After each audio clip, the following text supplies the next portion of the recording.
Hello students, मेरा नाम है संदीप। स्वागत है आपका मैथ्स क्लास में। तो आज का हमारा जो टॉपिक रहेगा फंक्शन रहेगा। अपने फंक्शन के बारे में बात करेंगे और फंक्शन को हिंदी में फलन बोलते हैं। फंक्शन को हिंदी में बोला जाता है फलन। तो ये फंक्शन जो टॉपिक है ये एनडीए और सीडीएस दोनों के लिए बहुत इंपॉर्टेंट है। एनडीए के अंदर तो पूरी मैथ्स का लगभग कैलकुलस जो है, डिफरेंशियल इंटीग्रेशन वाला पार्ट है, वो पूरा फंक्शन के ऊपर टिका हुआ है। और सीडीएस के अंदर 3-4 क्वेश्चन आ जाते हैं जो आपको लगते हैं अलजेब्रा से हैं, पर वो क्वेश्चन किसके होते हैं? फंक्शन के होते हैं। तो सीडीएस के अंदर भी 3-4 क्वेश्चन आपको फंक्शन के ऊपर मिल जाएंगे और एनडीए के अंदर तो कम से कम 6-7 क्वेश्चन तो बिल्कुल आपके फंक्शन के होंगे और बाकी डिफरेंशिएशन इंटीग्रेशन तो इस पर बेस्ड है ही, वो तो आपको पता ही है। अब ये फंक्शन है क्या? फंक्शन स्टार्ट हुआ था 6th-7th क्लास में और तब इसका नाम क्या था? अलजेब्रा था। अपने अलजेब्रा से शुरू किया था। 6th to 7th क्लास से आपने एक्स और वाई को सोल्व किया, बार बार एक्स आता था, बार बार वाई आता था, आप एक्स की वैल्यू निकालते रहे हो, वाई की वैल्यू निकालते रहे हो। वही अब आगे आपके पास 11th क्लास में जाके क्या बन गया? फंक्शन बन गया। अब ये फंक्शन कैसे बना अपने उसकी बात करेंगे और पूरी इक्वेशंस जो भी आपने पढ़ी है उनको अपने फंक्शन नहीं बोलना। फंक्शन और इक्वेशन में फर्क है जो कि अपने आज क्लियर करेंगे। तो आज की क्लास को स्टार्ट करने से पहले मैं आपको थोड़ी सी बात बताना चाहता हूं मैथ्स के बारे में कि मेरा यहां पर फंक्शन जैसा टॉपिक बेसिक कराने का मतलब यही है ताकि आपके ऊपर मैथ्स की कमांड आपकी अच्छी बने। ये मैथ्स का बेसिक है, आपकी कमांड अच्छी बने। कई स्टूडेंट्स को मैथ काफ़ी मुश्किल लगती है, कई स्टूडेंट को मैथ काफ़ी आसान लगती है। तो मुश्किल मैथ होने का सिर्फ और सिर्फ एक ही कारण होता है कि आपने मैथ्स को पढ़ा नहीं है, सीखा नहीं है, आपने सिर्फ उसका रट्टा मारा है। उसका कारण ये है। और फंक्शन ऐसा चैप्टर है जो आपको बेसिक बताएगा कि मैथ का मतलब क्या है, आप इसको क्यों कर रहे हो, ये आगे कहाँ काम आएगा। इसलिए तो जब भी मैथ्स को करना है अपने बेसिक से करना है और उसको कंसेप्ट वाइज करना है। शॉर्टकट के ऊपर मत जाना। यूट्यूब के ऊपर वीडियो के अंदर आपको बहुत सारे शॉर्टकट मिल जाएंगे, पर जब तक आपको बेसिक नहीं पता होगा शॉर्टकट की ओर नहीं जाना। जहां शॉर्टकट लगेगा, काम का शॉर्टकट होगा, मैं आपको बताऊंगा। जहां आपका टाइम बचता होगा वो आपको जरूर बताया जाएगा, लेकिन बेसिक करने से पहले कभी शॉर्टकट की ओर नहीं जाना।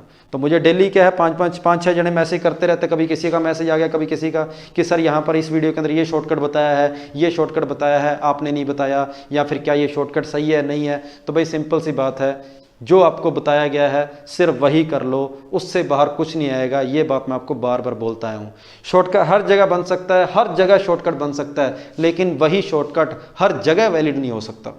बेसिक ऐसी चीज होती है, कंसेप्ट ऐसा होता है जो आपका हर जगह लगता है। तो इसी आपके कंसेप्ट को मजबूत करने के लिए मैं कुछ टॉपिक्स की वीडियो लेके आ रहा हूं। तो शुरू करते हैं इस फंक्शन चैप्टर को कि फंक्शन है क्या, इसके बारे में अपने देखते हैं। तो मैंने यहां पर सिंपल सी एक इक्वेशन लिखी है x + y = 3। ठीक है, यहां लिख दिया y + x² = 4 और एक लिखा है x² + y² = 4। यहां पर मैंने 3 इक्वेशंस लिखी है। ये एक फर्स्ट इक्वेशन है, ये मैंने सेकंड इक्वेशन ली है, ये थर्ड इक्वेशन ली है। तो यहां एक वर्ड मैं काम में ले रहा हूं इक्वेशन। तो इक्वेशन क्या होता है? तो x और y या फिर z जितने भी वेरिएबल हैं उनका आपस में जो रिलेशन होता है उसको अपने बोलते हैं इक्वेशन। तो इक्वेशन क्या होता है कि x, y या फिर z जितने भी वेरिएबल्स होते हैं उनका आपस में रिलेशन की फॉर्म में उनको लिखना, वो आपके पास क्या बनती है? इक्वेशन बनती है।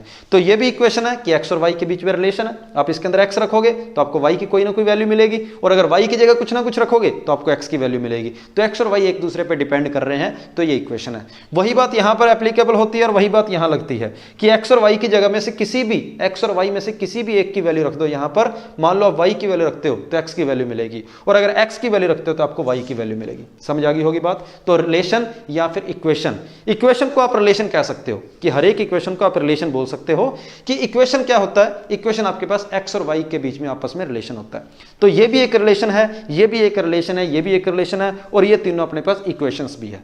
अब ये फंक्शन क्या होता है? फंक्शन कहां से आया? तो इसको मैं फंक्शन की ओर लेके जाता हूं, इसको मैं फंक्शन की ओर लेके जाता हूं। तो यहां पर y को अगर मैं अकेले को एक साइड लिख लूं तो y = -x + 3 बन गया। y = -x + 3 बन गया। ठीक है, तो यहां x y के अंदर जो भी इक्वेशन थी, तो अगर आप इक्वेशन के नजरिए से देखोगे तो इक्वेशन के लिए अपना x वेरिएबल और y वेरिएबल है उसकी वो सेम रहते हैं। सेम का मतलब कोई उसके अंदर कोई ज़्यादा उसके लिए वो नहीं है। जितनी इज्जत इसके इक्वेशन के अंदर x की है उतनी ही y की है। सिंपल सी बात है। मतलब ये हुआ कि इक्वेशन के लिए अपने x और y वेरिएबल है वो सेम मायने रखते हैं, आप किसी को प्रायोरिटी नहीं दे सकते। अगर आप y रखोगे तो x मिलेगा, x रखोगे तो y मिलेगा। लेकिन फंक्शन के अंदर इसी बात को चेंज कर देते हैं कि फंक्शन के अंदर x और y वेरिएबल में से आपने किसी एक वेरिएबल को प्रायोरिटी देनी होती है, वो चाहे आप x को दो, वो चाहे आप y को दो, तब जाकर वो फंक्शन बनेगा। तो मैंने क्या किया, y को एक साइड लेके आया और बाकी सब कुछ दूसरी साइड ले गया। अब ये फंक्शन है, और ये फंक्शन कैसा है, आप बोलोगे कि सर y जो है वो x पर डिपेंड कर रहा है, y जो है वो x पर डिपेंड कर रहा है। मतलब आपने x की जगह पर कोई वैल्यू रखी ना, तब आपको y की वैल्यू मिलेगी।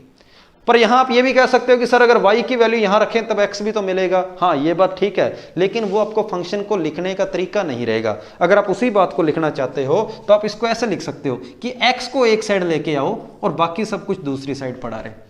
अब आप वो काम कर सकते हो कि y यहां रखो, आपको x मिलेगा। तो फंक्शन की ये शर्त होती है कि अपने x और y जो दोनों वेरिएबल होते हैं, दोनों वेरिएबल में से कोई भी एक वेरिएबल एक साइड रखो और वो अकेला होना चाहिए, उसकी ना ही कोई पावर होनी चाहिए, ना ही उसके साथ में कुछ आना चाहिए। तो मैंने क्या किया, x और y में से किसी एक वेरिएबल को y को एक साइड ले आया या फिर x को एक साइड ले आया। तो यहां y जो है आप बोलोगे x पर डिपेंड कर रहा है, और यहां आप बोलोगे x जो है वो y पर डिपेंड कर रहा है। यहां y x पर डिपेंड कर रहा है और यहां x y पर डिपेंड कर रहा है। तो आप कहोगे कि y is the function of x। इस बात को इस तरीके से लिखा जाता है कि y जो है x पर डिपेंड कर रहा है। तो इसको बोलने का तरीका क्या रहेगा, y is the function of x, कि y जो है x का फंक्शन है। और अगर आपने इसको इस तरीके से लिखा है तो अब आप इसको क्या बोलोगे कि x is the function of y, x is the function of y। अब आपको इसको ये तरीके से बोलोगे, समझ आ गई होगी बात कि x यहां फिलहाल इक्वेशन और फंक्शन में कोई ज्यादा फर्क नहीं है। इक्वेशन के लिए x और y सेम मायने रखते हैं कि जहां जिस तरीके से वहां x पड़ा है वैसे ही y पड़ा है। लेकिन फंक्शन क्या कहता है कि x और y में से किसी एक वेरिएबल को आपको ज्यादा तवज्जो देनी पड़ेगी, और जो जिस वेरिएबल को आप ज्यादा प्रायोरिटी दे रहे हो वो वेरिएबल आपने एक साइड रखना है। अब जाके आप इसको फंक्शन बोलोगे कि y is the function of x, x is the function of y। समझ आ गई होगी बात कि यहां पर आप x की वैल्यू रखोगे तो y मिलेगा, और यहां पर y की वैल्यू रखोगे तो आपको x मिलेगा। चलो ये बात ठीक है। अब इसके अंदर चलते हैं कि y is the y plus x square equal to 4, इसकी बात कर लेते हैं। y is equal to x square plus 4। तो यहां पर अगर आप इसको y is equal to 4 minus x square लिखो, या फिर इसको आप ये लिख सकते हो x square is equal to 4 minus y. X और वाई दोनों वेरिएबल में से किसी एक वेरिएबल को इन दो तरीके से लेके आ सकते हैं कि अगर आपने वाई को एक साइड रखा तो ऐसा होगा, अगर आपने एक्स को एक साइड लेके आए तो ऐसा होगा। तो मैंने आपको थोड़ी देर पहले बताई थी कि एक्स और वाई के अंदर एक्स और वाई में से जिसको एक साइड लेके आए हो ना, उसकी पावर एक से ज्यादा नहीं होनी चाहिए, वो फंक्शन नहीं होगा। उसकी वैल्यू पावर एक से ज्यादा नहीं होनी चाहिए, वो फंक्शन नहीं होगा। तो यहां पर इसको आप फंक्शन नहीं कह सकते, ये आपके पास फंक्शन होगा। समझ आ गई होगी बात कि ये फंक्शन नहीं है, ये फंक्शन है कि जो वेरिएबल आपने अकेला एक साइड निकाला है उसकी पावर कभी एक से ज्यादा नहीं होनी चाहिए, उसकी पावर एक ही होनी चाहिए, उसको आप फंक्शन बोलोगे। y minus 4 y is equal to 4 minus x square. तो आप इसको कह सकते हो कि y is the function of x। पर क्या x is equal to f of y है? ये x is equal to f of y type का फंक्शन नहीं है। तो फंक्शन और रिलेशन की इक्वेशन के अंदर फिलहाल आपको फर्क पता लग गया होगा कि x और y में से किसी एक की पावर 1 होना जरूरी है, और जिसकी पावर 1 होगी उसको आपने अकेले को एक साइड लेके आना है, उसका फंक्शन वो बनेगा। ठीक है कि यहां पर y plus x square equal to 4 था, तो y इज इक्वल टू क्या हो गया 4 माइनस एक्स स्क्वायर। तो यहां y जो है वो किसका फंक्शन है? x का फंक्शन है। लेकिन जब आप x को एक साइड लेके आए तो x is equal to f of y, इसको नहीं बोल सकते क्योंकि इसकी पावर आपके पास एक से ज्यादा है। तो फंक्शन के अंदर ये बात याद रखना कि जो वेरिएबल आपने अलग किया है उसकी पावर एक से ज्यादा नहीं होनी चाहिए। अगर आप ये भी कह सकते हो बाद में कि सर अगर x square is equal to 4 minus y है तो x is equal to root के अंदर 4 माइनस वाई लिख सकते हो कि अगर एक्स स्क्वायर अगर 4 माइनस वाई है तो दोनों साइड अंडर रूट लेके मैं इसको ये तो लिख सकता हूं, तो अब ये फंक्शन बनना चाहिए। तो ये बात आपकी सही है कि ये फंक्शन जरूर है लेकिन ये फंक्शन नहीं है। समझ आ गई बात? ये तो फंक्शन है लेकिन ये फंक्शन नहीं है। तो आपने ये पता होनी चाहिए बात कि ये दोनों चीजें जो है ये अलग अलग है, ये दोनों सेम नहीं है। आप ये नहीं कह सकते कि सर मैंने दोनों साइड स्क्वायर रूट किया और दोनों साइड स्क्वायर रूट करने पर ये आ गया ना, ये बात गलत है। दोनों साइड स्क्वायर रूट करोगे तो ये वैल्यू आएगी, पर ये आपका फंक्शन नहीं बनेगा। तो याद रखना, फंक्शन के अंदर कभी भी आप अपनी मर्जी से दोनों साइड स्क्वायर नहीं कर सकते, मर्जी से दोनों साइड अंडर रूट नहीं कर सकते। फंक्शन के अंदर ये लॉ नहीं लगते आपके, दोनों साइड स्क्वायर करने वाले, दोनों साइड अंडर रूट करने वाले, ये फंक्शन के अंदर लॉ नहीं लगते। फंक्शन के लिए y square is equal to x अलग चीज है, और फंक्शन के लिए y is equal to root x ये अलग चीज है। ये दोनों अलग अलग हैं फंक्शन के लिए। समझ रहे बात कि आप मर्जी से दोनों साइड स्क्वायर नहीं कर सकते, मर्जी से दोनों साइड क्यूब नहीं कर सकते, मर्जी से दोनों साइड स्क्वायर रूट नहीं कर सकते, और ना ही मर्जी से क्यूब रूट कर सकते हो। जैसा है वैसे का वैसा पड़ा रहने दो, सिर्फ आपको उसको इक्वल के इधर उधर उठा के लेके जा सकते हो। जैसे यहां पर आप y को उधर लेके एक बार, या फिर x को उधर लेके एक बार, तो इक्वल के इधर उधर लेके जा सकते हो, पर मर्जी से स्क्वायर या रूट नहीं कर सकते। ये बात फंक्शन के अंदर आपने याद रखनी है। तो यहां पर यह फंक्शन नहीं था, यह फंक्शन है। अब इसकी बात कर लेते हैं। अगर मैं एक्स स्क्वायर को एक साइड रखूं तो ये मिलेगा 4 माइनस वाई स्क्वायर, और अगर वाई स्क्वायर को एक साइड लिखूं तो ये मिलेगा 4 माइनस एक्स स्क्वायर। ना ही ये फंक्शन है, ना ही ये फंक्शन है, क्योंकि जो वेरिएबल आपने एक साइड निकाला है उसकी पावर आपके पास कितनी है, 2 होगी। और जब पावर 1 से ज्यादा होती है तो उसको अपने फंक्शन नहीं बोल सकते। ये बात मैंने आपको बता दी है। तो इसको देखकर दोनों टाइप के फंक्शन पॉसिबल थे, y is equal to f x वाला भी और x is equal to f of y वाला भी। इसको देख के सिर्फ y is equal to f x type का फंक्शन पॉसिबल है, y is equal to f x type का, x is equal to f of y type का फंक्शन नहीं बनेगा। और यहां आपके दोनों फंक्शन बन सकते हैं, यहां आपके दोनों फंक्शन नहीं बन सकते, ना ही x is equal to f of y type का बनेगा, और ना ही फंक्शन आपका y is equal to f x type का बनेगा। तो यहां आपको यह पता लगा कि जो भी आपके पास इक्वेशंस दी होगी उसमें किसी भी एक वेरिएबल की पावर, कम से कम एक वेरिएबल की पावर 1 जरूर होनी चाहिए। जितने भी वेरिएबल दिए हैं कम से कम एक वेरिएबल ऐसा होना चाहिए जिसकी पावर 1 हो। अगर सभी के सभी वेरिएबल की पावर 1 से ज्यादा है तो वहां कोई फंक्शन नहीं बन सकता, अगर 1 से वेरिएबल की पावर ज्यादा हो तब। यहां आपने देखा दोनों की पावर 1 1 है, दोनों फंक्शन पॉसिबल है। यहां आपने देखा इसकी पावर 1 थी इसलिए इसका फंक्शन बन गया, लेकिन यहां दोनों की पावर 2 2 है तो यहां फंक्शन पॉसिबल नहीं है। अब ये फंक्शन क्यों नहीं होता, इमेज प्री इमेज की बात है जो कि अपने आगे करेंगे, इसको थोड़ा अगले लेक्चर्स के अंदर करेंगे। फिलहाल जो मैंने आपको बात बताई है सिर्फ इसके ऊपर बात याद रखना कि अगर वेरिएबल की पावर 1 है तब फंक्शन है, 1 से ज्यादा है तब फंक्शन नहीं है, सिर्फ ये। अब यहां पर अगर मान लो आपके पास ये फंक्शन है, इस फंक्शन ये आपको फंक्शन दे रखा है कि y is equal to minus का x प्लस 3 फंक्शन दिया गया है, तो ये कैसा फंक्शन है, ये y is equal to f of x type का फंक्शन हो गया। तो यहां पर इसके अंदर आप x की वैल्यू अपनी मर्जी से रख सकते हो इसकी जगह पर, इसलिए x को यहां क्या बोला जाता है, इंडिपेंडेंट वेरिएबल। x को बोला जाता है इंडिपेंडेंट वेरिएबल, और y जो है वो x पर डिपेंड कर रहा है, तो इसको आप बोलोगे ये आपके पास क्या हो गया, डिपेंडेंट वेरिएबल हो गया। मतलब किसी भी फंक्शन के अंदर कम से कम एक डिपेंडेंट वेरिएबल जरूर होगा, और वो किस पर डिपेंड करेगा, किसी दूसरे वेरिएबल के ऊपर डिपेंड करेगा। अब हमारे पास +1 और +2 के अंदर सिर्फ और सिर्फ फंक्शन ऐसा ही रहता है कि y जो है वो सिर्फ और सिर्फ x पर डिपेंड करता है, लेकिन जैसे ही अपने ग्रेजुएशन के अंदर जाएंगे तो y जो है वो आपके किसी दो वेरिएबल के ऊपर डिपेंड करने लगेगा। मान लो y x पर भी डिपेंड कर रहा है, मान लो y z पर भी डिपेंड कर रहा है, लेकिन उसकी अपने एक बार बात नहीं कर रहे, हम सिंपल फंक्शन की बात कर रहे हैं। कौन सा function, function of single variable, किसी एक वेरिएबल पर डिपेंड होने वाला फंक्शन।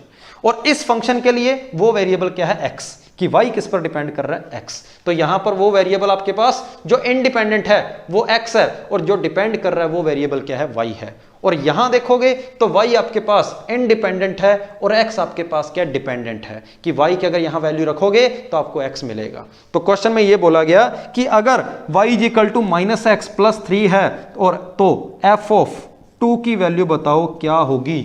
मतलब ये हुआ कि अगर ये function y is equal to minus x plus 3 ये इस टाइप का फंक्शन है, और क्वेश्चन में बोला गया f ऑफ 2 की वैल्यू बताओ क्या होगी। मतलब x की जगह हमने क्या रखना है, 2 रखना है, तो इसमें x की जगह 2 रख दो, माइनस का 2 प्लस का 3, ये आपके पास आंसर आ जाएगा। और इसको सोल्व किया तो क्या हो गया, 1 हो गया।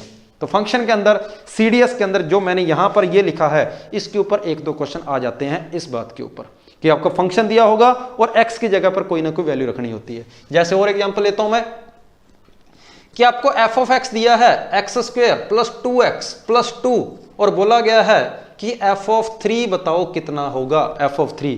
इसका मतलब क्या हुआ कि जहां जहां x आया था उसकी जगह हमने क्या रखना है, 3 रखना है। कि जो function y is equal to f x का था, y x पर डिपेंड कर रहा था, उस x की जगह क्या रखना है, 3 रखना है। तो जहां जहां x आ रहा है उसकी जगह आपने क्या करना है, 3 पुट करना है और आपके पास आंसर आ जाएगा जो भी इसको सोल्व करने पर 17 आ रहा है, बिल्कुल आ रहा है।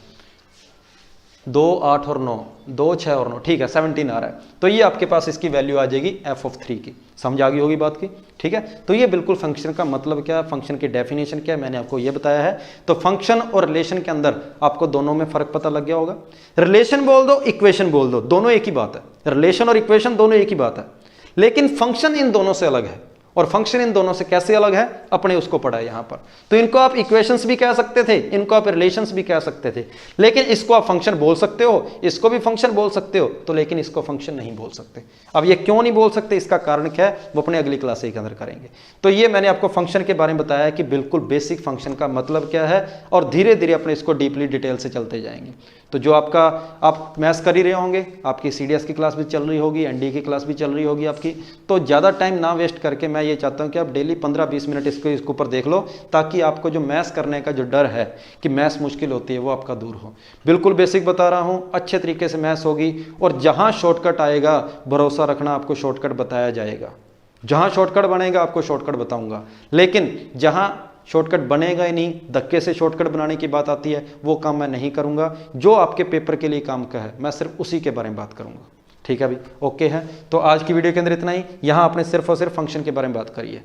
एनडीए के लिए मैंने अभी शुरुआत करी है, एनडीए के लिए सिर्फ मैंने 2% काम किया है। एनडीए के अंदर जो भी आपका फंक्शन है मैंने उसमें सिर्फ 2% कराया है, लेकिन जो सीडीएस का पेपर है उसके लिए मैंने यहाँ तक 30 से 40% काम कर दिया अपना, कि सीडीएस के लिए 30 से लेकर 40-50% तक मैंने काम कर दिया, ठीक है। समझ आ गई होगी बात। तो आज के लिए इतना ही। Thank you students.